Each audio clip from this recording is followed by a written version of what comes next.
MGY 001 का अगला question है, होरा और संहिता स्कंद के पारस्परिक संबंध का वर्णन कीजिए। होरा और संहिता स्कंद का पारस्परिक संबंध इस प्रकार वर्णित किया जा सकता है। पहला, ग्रह की स्थितियों के आधार पर। दूसरा, शकुन शास्त्र के आधार पर। तीसरा, वास्तु शास्त्र के आधार पर।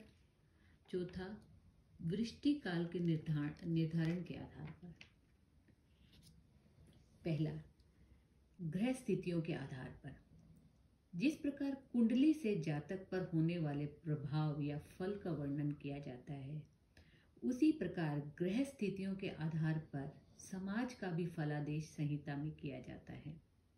इनका नियम ग्रहों के नैसर्गिक स्वभाव, ग्रहों की युतियां, वक्रत्व आदि के नियम संहिता और होरा दोनों में समान ही है। इस प्रकार ग्रह स्थितियों के आधार पर दोनों में एक पारस्परिक संबंध है। एग्जाम्पल, मेष राशि में सूर्य, मंगल, शुक्र और शनि यदि एक साथ बैठे हों तो इस युति के कारण समाज में अकाल पीड़ा होती है और लोग भय से व्याकुल होते हैं। तो यहाँ देखें तो फलित ज्योतिष के नियम सीधे तौर पर संहिता में लग रहे हैं, क्योंकि फलित शास्त्र के अनुसार सूर्य, शनि और मंगल तीनों ही अशुभ और क्रूर ग्रह हैं, और इन सब की युति एक क्रूर मंगल की राशि मेष में हो तो समाज में कष्ट होना अवश्यंभावी है। दूसरा, शकुन शास्त्र के आधार पर। शकुनों का प्रयोग सिद्धांत स्कंद को छोड़कर फलित और संहिता स्कंदों में प्राय मिलता है। तो जैसे कि हम शकुन शास्त्र में हम श्री राम के वन गमन के होने वाले शकुनों को देखते हैं। एग्जाम्पल के तौर पर कि राम के वन जाने के समय मंगल, गुरु, बुध, शुक्र, शनि आदि समस्त ग्रह रात में चंद्रमा के पास वक्र गति से पहुंचकर क्रूर कांति युक्त होकर स्थित हो गए। नक्षत्रों की कांति फीकी पड़ गई, ग्रह निस्तेज हो गए।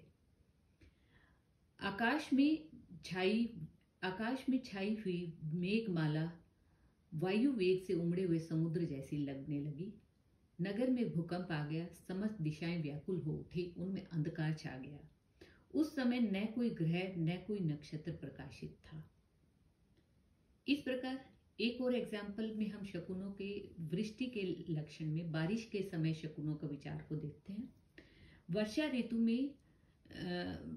ऋतु का जब आगमन होना होता है तो उससे पहले वृक्ष पर स्थित गिरगिट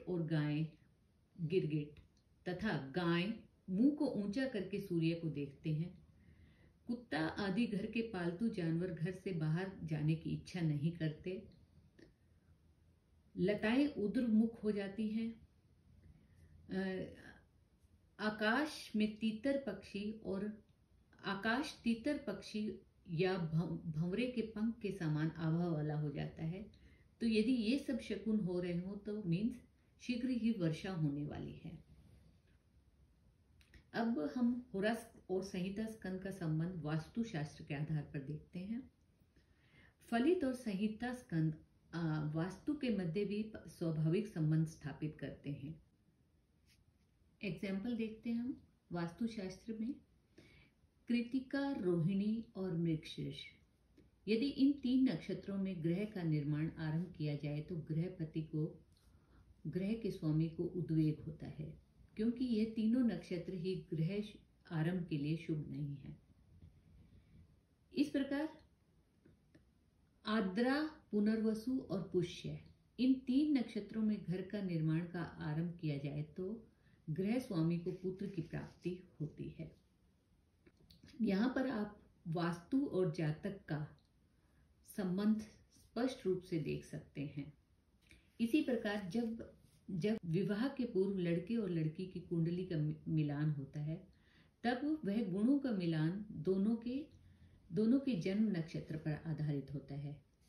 वर्ण, वश्य, योनि, ग्रह मैत्री, भकूट और नाड़ी के आधार पर अधिकतम 36 गुण होते हैं।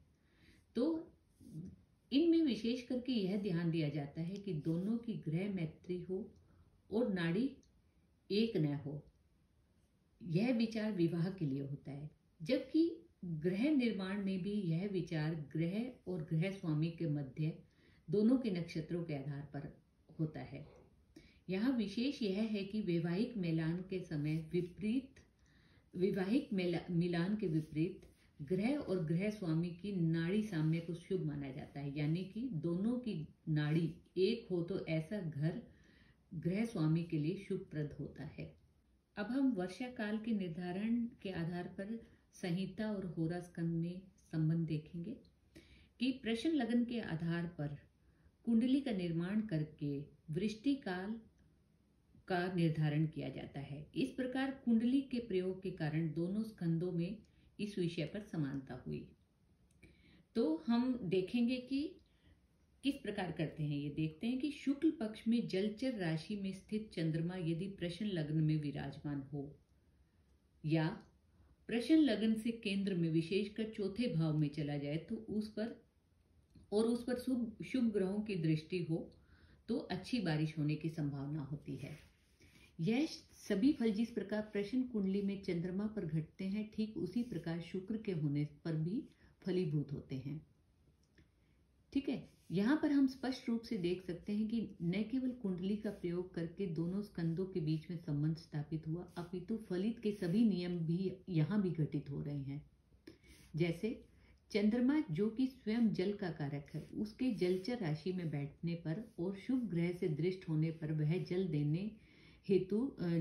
देने में सक्षम हुआ। इसी प्रकार अन्य भी योग प्रश्न कुंडली के आधार पर बनते हैं जिनसे वर्षा का निर्धारण होता है। दूसरा एग्जाम्पल वर्षा के निर्धारण के लिए त्रिनाड़ी चक्र का है, सर्प चक्र जिसे कहते हैं। इसमें हम एक सर्प की आकृति बनाकर उसको 9 भागों में विभक्त करते हैं और प्रत्येक भाग में 3-3 नक्षत्रों को क्रम से लिखते हैं। अश्विनी से शुरू होकर 3-3 नक्षत्रों को क्रम में लिखते हैं और इस तरह 9 भागों वाली 3 पंक्तियां बनती है जिनकी क्रम से स्वर्ग, पाताल और भूमि की संज्ञा है। कि सबसे ऊपर वाली 9 पंक्ति में स्थित 9 नक्षत्रों की संज्ञा स्वर्ग संज्ञा और मध्य में स्थित पाताल संज्ञा और तीसरी पंक्ति में स्थित नक्षत्रों की भूमि संज्ञा होती है। यदि सभी ग्रह उक्त तीनों में से किसी एक नाड़ी में स्थित होते हैं तो शीघ्र ही वृष्टि के योग बनते हैं। इसी प्रकार यदि स्वर्ग नाड़ी में पाप ग्रह और पाताल नाड़ी में शुभ ग्रह संचरण करें तो भी जल्दी बारिश होती है। यदि एक ही नाड़ी में नपुंसक ग्रह बुध या शनि का योग हो तो वायु चलती है और बारिश नहीं होती। यदि स्त्री संज्ञक चंद्रमा और शुक्र और पुरुष संज्ञक सूर्य, मंगल और गुरु एक नाड़ी में हो तो उत्तम वर्षा होती है। इस नाड़ी चक्र के फल पर हम दृष्टिपात करें तो स्पष्ट रूप से फलित शास्त्र के सिद्धांत को यहाँ हम प्रतिफलित होते हुए देखते हैं।